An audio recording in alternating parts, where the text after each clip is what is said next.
backstretch. And set to go for the Grade 3 Nassagaweya. Here they come.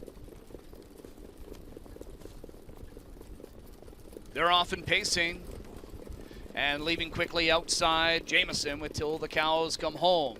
Inside, Borderline Mobby off of the rail well. Now Windor drives out. Diving for that 2-hole as McNair's going to follow Jamieson until the Cows come home to the opening turn. So Borderline Mobby will end up being third in the early stages. Dad gets a seat fourth, ahead of the favorite Sweet Lovin' Lou, and the early trailer Mega Moves. Till the Cows Come Home, bet down at even money. He ended up being the race favorite, and he leads them to the first quarter in 26-1.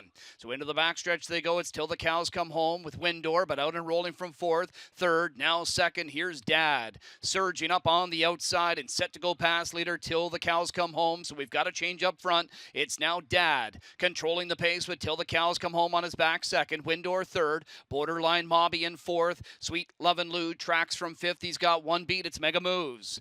Halfway home in 55-1 of the rookies. It's Dad on top of length. Till the Cows Come Home second. Windor third. Borderline Mobby fourth with Sweet Lovin' Lou tracking him. And 2 more lengths to Mega Moves. They've got 3/8 of a mile to go, and Dad still leads it. Out to a length and a half advantage until the Cows Come Home. Windor inside. Gingras first up. Out of fourth with Borderline Mobby. Takes over third. He's going to supply cover to Sweet Lovin' Lou a second over fifth. Then back to Mega Moves, the trailer. 3/4 for Dad in 1:22-4. And off the final turn into the stretch. It's Dad on top with Borderline Mobby. Now straightening up on the outside and trying to continue his momentum. Jamieson trying to find a way through it till the Cows Come Home. And Sweet Lovin' Lou kicks off cover and starts to close for McDonald. And Windor straightens up as well. Till the Cows Come Home inside. Sweet Lovin' Lou on the outside. Till the Cows Come Home. He found the room late and got up for the Nassagaweya score. Till the Cows Come Home over Sweet Lovin' Lou and Windor in 1:50-3.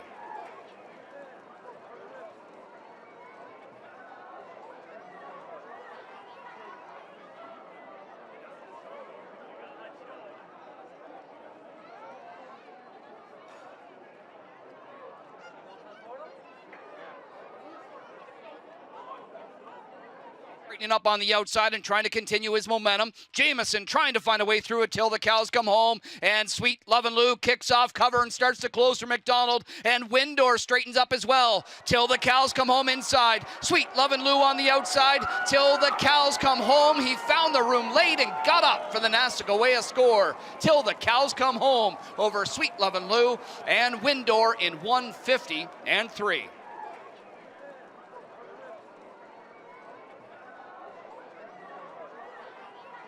6 till the Cows Come Home. Till the Cows Come Home, a 2-year-old bay colt by Cattle Wash, is from the Arts Place Dam, Dancing Till Dawn. Was bred by Stephanie Smith Rodog. Is owned by Carl, Jody Jamieson, Joanne Morrison, and Blair Corbeil. Carl's the winning trainer, Jody the winning driver. 2 on the night for Carl, 3 so far for Jody.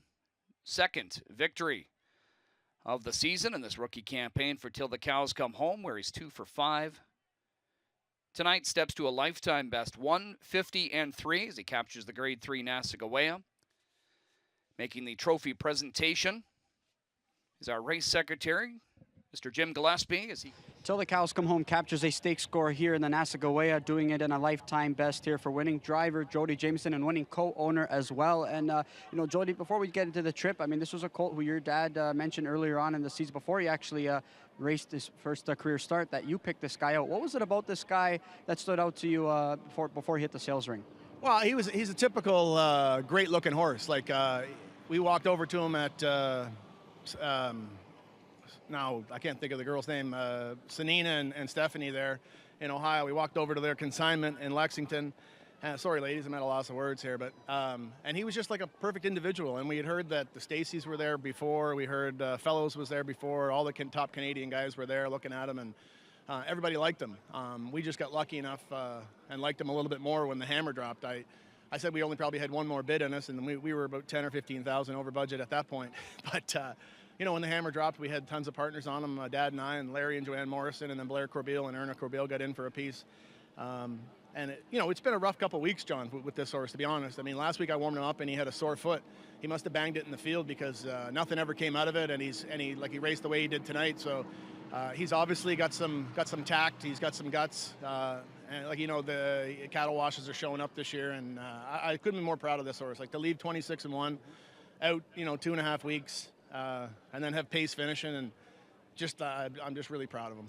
You said your dad's the boss in terms of having the final say, though. Did it take some convincing with this guy, even if he was a little bit over budget?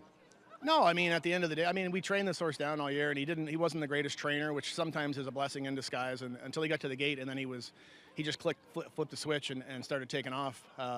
But like I said, like Dad changed the shoes on him 2 weeks ago, maybe, to put steels on him. We've had aluminum on him all the time training down. He's got a lot of action in front. Thought we were helping him out, but he had a bit of a sore foot. Like I said, his last start had to be scratched. He was here. I warmed him up, and so it was tough coming back in a week off a vet scratch like he was. But like I said, I'm just so proud of the friggin' horse to race the way he did. I mean, I drove the ass off him, and probably drove him too tough for a race that he's got next Friday, another gold. But like I say, I'm proud of him. I'm sure all the owners are really proud of him too. Yeah, just take us through your vantage point from that trip. I mean, you get an easy lead, but then Louis came hard with his charge, but it looked like the backfield was going to probably swallow the front end up. Did you think you were going to be able to find a seam, and when you did, were you confident that your colt was going to be able to get there first? Well, when I found the seam, it took a lot of digging and scratching, and I had to look really hard with a magnifying glass, but I found a seam. And, you know, the colt shot through. That's why I said I'm so happy with the horse that, you know, you still have to have the horse. Yeah, I can steer them and put them in a bad spot or a good spot. It doesn't matter. But if the horse doesn't want to go through there and has no talent, it's not going to go. So we're very, very fortunate to have this horse in our barn, and I'm happy to be an owner. And you know, it's a huge lifetime mark for a 2-year-old pacing colt. And in terms of schedule, I mean, obviously a gold coming up, but what's next on his stakes schedule? Is he Metro eligible? Is this a horse that you're going to look to maybe, you know, put into that stakes event? Yeah, he's eligible to everything: Breeders' Crown, Metro, Gold. He's going to have a lot of engagements if we get it to the end of the year. But you know, he's eligible to everything. So we'll go next Friday. I guess will be his next start in the next Gold. All right, congratulations, Jody. Enjoy this one. And quickly, I just want to bring in a quick thought from Sammy Uprichard, who a big harness racing fan. You've been in a couple winter circle photos with Team Jameson. Just how does it feel to be here and watch this guy have some success tonight? You know, going into the stretch when Jody was on the rail, I got nervous there. You know, having a horse that has a sickle that comes back on with such. I was speechless coming to the winter circle tonight. Speechless is a good way to put it. I'm sure Jody Jameson is as well. Congratulations, Jody, on this stake score. Congratulations, Sammy. Thanks for being with us here tonight. Till the Cows Come Home gets it done here in this Nassagaweya division.